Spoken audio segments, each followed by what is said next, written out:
Lockdown के कारण कपड़ा व्यवसायियों के समक्ष भुखमरी की स्थिति आ गई है। इसीलिए सरकार जल्द से जल्द कपड़ों की दुकानों को खोलने के आदेश दे। उक्त बातें मुजफ्फरपुर के चैम्बर ऑफ कॉमर्स के अध्यक्ष मोतीलाल छापड़िया ने 24 आवर्स टुडे न्यूज के दिए इंटरव्यू में कहा।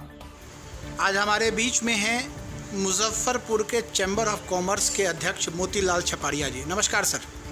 नमस्कार सर, लगातार सर व्यवसायियों की तरफ से सरकार के ऊपर दबाव है व्यापार खोलने के लिए। आप चैम्बर ऑफ कॉमर्स के अध्यक्ष हैं, आपका क्या विचार है? देखिए, विचार ये है कि हम लोग सरकार की नीतियों को धरातल पर उतारने के लिए ये चैम्बर अथक प्रयासशील रहता है और सरकार की नीतियों को अमली जामा पहना करके और उसका अनुपालन तमाम जनता को, व्यवसायियों को कराते हैं और उससे हम उसको अपने स्थान तक पहुंचाकर उससे राजस्व कमाते हैं, जिससे कि राज्य सरकार का और सेंट्रल का खजाना भरता है और उसी के ऊपर ये सारी अर्थव्यवस्था टिकी है। आज ये कोरोना की वजह से महामारी फैली है, बहुत ही दुखद स्थिति है और हमारी अग्नि परीक्षा की समय है। जिसको हम लोगों ने, आप ऐसे समझे तो हम लोगों ने 5 मार्च से होली से अभी तक 2 महीना बीत गया।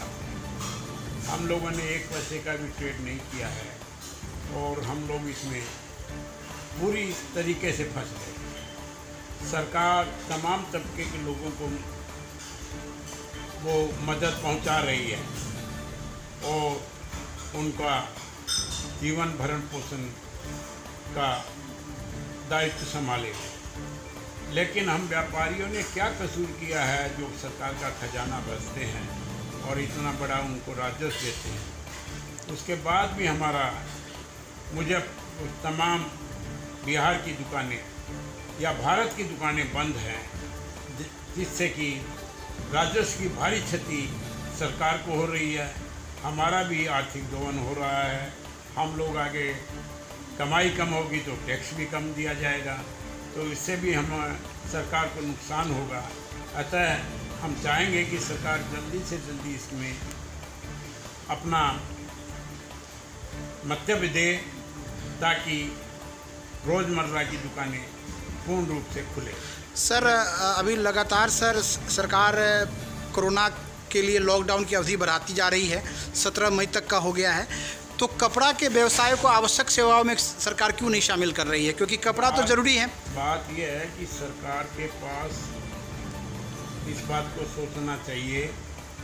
ऐसे मान लीजिए कि बिजली की प्लम्बर को खोल दिया, बिजली मिस्त्रियों को खोल दिया, लेकिन उनके संबंधित प्रतिष्ठान बंद हैं जहाँ से वो उसका सामान ले सकें, रॉ मटेरियल। वही की दुकानें बंद है तो उनको बुला कर भी कोई आदमी बिजली मिस्त्री को क्या काम कराएगा? स्विच नहीं मिलेगा, तार नहीं मिलेगा।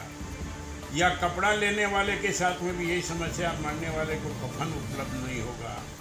उसके श्राद्ध कर्म के लिए विभिन्न प्रकार की सेवाएं जैसे दी जाती है, चप्पल है, बर्तन है, ऑर्नामेंट्स है और कपड़े हैं, बेड है, वो भी हिंदू रीति के अनुसार उसको देना है। उस सब की किल्लत है। और कपड़ा व्यवसायी के लिए मैं एक बात और अलग से कहना चाहूँगा कि हमारा ये कपड़ा व्यवसाय है, ये बहुत ही दयनीय स्थिति में है। इसका कारण है कि कपड़ा जो भी बनता है उसमें केमिकल का और मांड का प्रयोग होता है।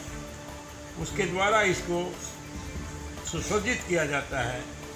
वो सब इसमें डंप लग जाएगा, चूहे काट जाएंगे, 2-2 महीने से दुकान बंद होगी, उसके ऊपर मट्टी जम जाएगी। हम लोग उसको साफ सफाई करके चाक चौबस व्यवस्था के बीच में सर क्या राहत ग्राहक को दिखाते हैं। सर, राहत की क्या बात आप चाहते हैं? क्या हम लोग यही राहत चाहते हैं। हमने कल ऊपर भी इसका मैसेज दिया है और बहुत से अधिकारियों से भी बात की है, डीजीपी वगैरह से, उप मुख्यमंत्री से, सबसे, कि इसको आप खोलिए। इसको आप न हो तो 11 से 5 बजे तक डेली खोलिए या अल्टरनेट डे पे खोलिए। एक दफ़ा हम आपसे कहा कंधा से कंधा मिला के सरकार के साथ खड़े हैं, कोरोना के लिए खड़े हुए हैं, भारत सरकार के साथ खड़े हुए हैं, मोदी जी के साथ खड़े हुए हैं, माननीय मुख्यमंत्री बहुत ही सुलझे व्यक्ति नीतीश जी के साथ खड़े हैं, तो उनको हमारी कठिनाई का देखना चाहिए और इससे हमारी पूंजी बर्बाद ना हो, इसमें डंप नहीं लग जाए, इसलिए हमको तत्काल राहत की जरूरत है। मैं अनुरोध करूंगा मुख्यमंत्री जी से, इसके आप संज्ञान लें और हमें इससे राहत। धन्यवाद सर, बहुत बहुत अपना संदेश देने के लिए। नमस्कार सर। लॉकडाउन के कारण स्वर्ण व्यवसायी और कारीगरों के सामने आ गई है भुखमरी की स्थिति। सरकार स्वर्ण कारीगर और व्यवसायियों के लिए राहत की घोषणा करे। मुजफ्फरपुर के स्वर्ण व्यवसायी संघ के महामंत्री सत्यनारायण प्रसाद ने 24 आवर्स टुडे न्यूज से बातचीत में उक्त बातें कहीं। आज हमारे बीच में हैं मुजफ्फरपुर स्वर्ण व्यवसायी संघ के महामंत्री श्री सत्यनारायण प्रसाद जी। नमस्कार सर। नमस्कार सर, 50 दिन से ऊपर लॉकडाउन का पीरियड हो चुका है और स्वर्ण व्यवसायी लोग बहुत परेशान हैं। हम जानना चाहते हैं कि आपके समक्ष किस तरह की समस्या उत्पन्न हो गई है। हमारे समक्ष अभी तो भुखमरी की समस्या हो गई है। हुआ क्या कि 7 मार्च को होली मतलब कि लगन ख़त्म हो गई। 10 मार्च 11 मार्च को होली था जी। उसके बाद लगन ख़त्म हो गया, उसके बाद लॉकडाउन हो गया 24 से जी। तो 24 से कंटिन्यू काम बंद हो गया।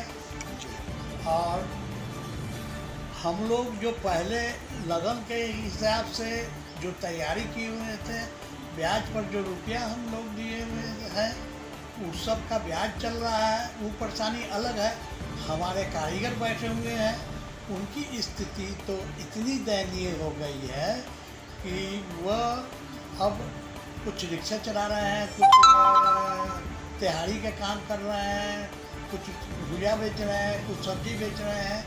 इस तरह की पोजीशन दिन पर दिन खराब होते जा रही है। सर, तो अभी जो वर्तमान में लॉकडाउन की अवधि बढ़ी है 17 मई तक, तो सरकार ने तो आदेश किया है कि कुछ दुकानें खुलेंगी, तो क्या स्वर्ण की दुकानें खुलेंगी? मैं 3 तारीख को 2 तारीख को वहाँ संपर्क किए थे, जिलाधिकारी के पीए से बात हुई थी हमारी जी। हमने उनसे पूछा कि भाई हम लोग की मंडी कब खुलेगी, ज़रा कृपया आप देख कर बताइए। तो उन्होंने कहा कि शाम को इसका जवाब हम देंगे। शाम को हम पूछें तो उन्होंने कहा कि नहीं, कोई वहाँ से ऑर्डर नहीं आया है, इसलिए यह अभी खुलने की स्थिति में नहीं है। कल हो के गेम्स आकर भी स्टेटमेंट आ गया कि नहीं, दुकानें कपड़े के और सोन मंदिर दुकानें नहीं। सर, तो अभी जो आपके समक्ष जो समस्या है, हम चाहते हैं कि आप उस पर पुनः एक बार प्रकाश डालें। जैसे मैंने बहुत सारे स्वर्ण व्यवसायियों से बात की तो उन्होंने कहा कि हमारे पास मकान मालिक को किराया देने की का भी पैसा नहीं है, तो आप क्या कहना चाहते हैं? किराया देना तो अलग है, खाने के लिए लोगों को पैसा नहीं है। हम अपने संघ से करीब 150 कारीगरों को दिए हैं, सहायता किए हैं, उनको चावल, आटा, दाल ये सब व्यवस्था करके एक पैकेज बना के जो बहुत ही मजबूर है खाने का मतलब के पैसे से, उन लोगों को मैंने ऐसा व्यवस्था किया है। तो आगे सर क्या अपील है आपकी सरकार से? सरकार से अपील है कि जिस तरह सबों को वो दे रहा है, हमारे कारीगर भाइयों का भी सहायता करें, उनको भी हर तरह से व्यवस्था करें। जिस तरह सबके खाता में पैसा आ रहा है, उन लोगों के खाता में पैसा दें। बहुत हम लोगों का राशन कार्ड नहीं है, तो कम से कम उन लोगों का तो राशन कार्ड बने। और सर, मतलब सरकार से कोई राहत की, जैसे सरकार के द्वारा कई क्षेत्रों में राहत दी जा रही है, तो स्वर्ण व्यवसायियों के लिए भी आप कुछ कहना चाहते हैं? हाँ, हमारे दुकानदार को मैं नहीं कह रहा हूँ, लेकिन हमारे कारीगर भाइयों करीब यहाँ 3000 है, उनकी सहायता सरकार से होनी चाहिए। और व्यवसायियों के लिए क्या संदेश है, जो आपके व्यवसायी हैं, जो ब्याज पे पैसा लेके व्यापार कर रहे हैं, उनका क्या कहना है उनके बारे में? व्यवसायियों का संदेश यही है कि अब जैसे कि सीसी अकाउंट किए हुए हैं, तो उसका जो उससे पैसा उठाए हुए हैं, उसका इंटरेस्ट लग रहा है, कुछ तो माफ़ करवा रहे सरकार। धन्यवाद सर, हमें उम्मीद है कि सरकार आपकी बात मानेगी और स्वर्ण व्यवसायियों को राहत देगी। नमस्कार।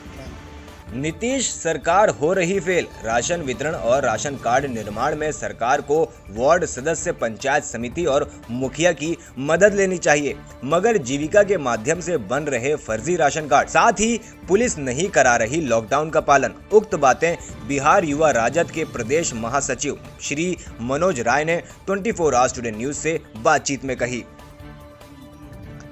आज हमारे बीच में हैं युवा राजद के प्रदेश महासचिव मनोज कुमार राय जी। नमस्कार सर। नमस्कार। सर, कोरोना महामारी का दौर चल रहा है और सरकार तरह तरह के दावे कर रही है कि हमने ये काम कर दिया, हमने ये काम कर दिया। तो आपका क्या कहना है सर, क्योंकि लगातार जनता का भी काफ़ी शिकायत आ रहा है, तो आपके क्या विचार है और आपकी पार्टी का क्या स्टैंड है इसके लिए? मैं आपके चैनल के माध्यम से सरकार को आग्रह करना चाहता हूँ कि ये जो कोरोना संक्रमण महामारी का जो दौर चल रहा है, ये महामारी का दौर जो है भयावह स्थिति ले रहा है। और पहले जो हमारे यहाँ इस संक्रमण से ग्रसित लोग मिले, अब धीरे धीरे बाहर से भी लोग आ रहे हैं, और यह महामारी हमको लगता है कि बहुत ज़्यादा बढ़ेगा। और इस दौर में अभी एक सवा महीना हो गया, जिसमें सारा लोग अपना व्यापार छोड़ के सब लोग घर में बैठे हुए हैं और सारे लोग अब आश्रित है कि भोजन करना है और बच्चे को पढ़ाना है। हमको लगता है कि बहुत सारे ऐसे लोग हैं जिनको भोजन पर भी आफत है, और यहाँ जो जन वितरण का जो व्यवस्था है उसमें सरकार के द्वारा यह लागू किया गया कि जिस लोग के पास में, जिस आदमी के पास में खाने का व्यवस्था नहीं है, जो जिसके लिए इन्होंने यहाँ के वार्ड मेंबर और मुखिया के द्वारा करवाना चाहिए था, सर्वे करवा के उन लोग के लिए कार्ड का व्यवस्था करवाना चाहिए था।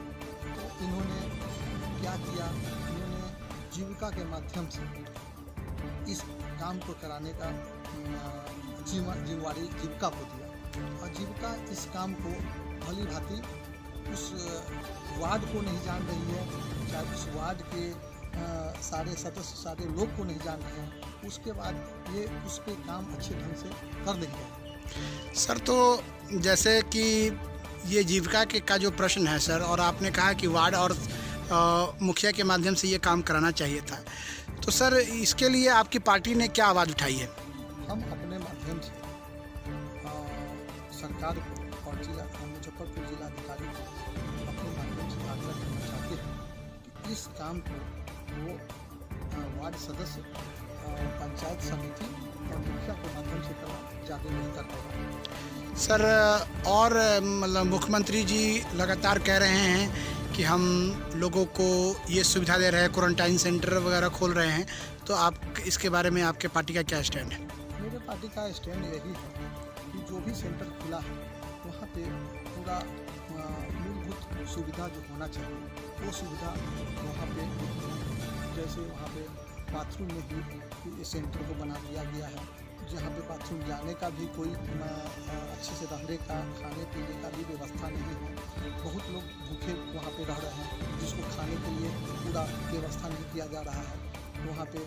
हमको लगता है कि इस बीमारी से तो कम मरेगा, लेकिन यहाँ पे मुजफ्फरपुर में बहुत ज़्यादा मलेरिया का जो प्रकोप है, मच्छर का बहुत ज़्यादा यहाँ पे ज़्यादा बीमारी फैलाता है, उस सब चीज़ से ज़्यादा मरेगा। तो इस पे हम आपके चैनल के माध्यम से ये बोलना चाहते हैं कि इन सब चीज़ों पर ध्यान दें और इन सब सेंटरों को अच्छा ढंग से सब मूलभूत सुविधा दें।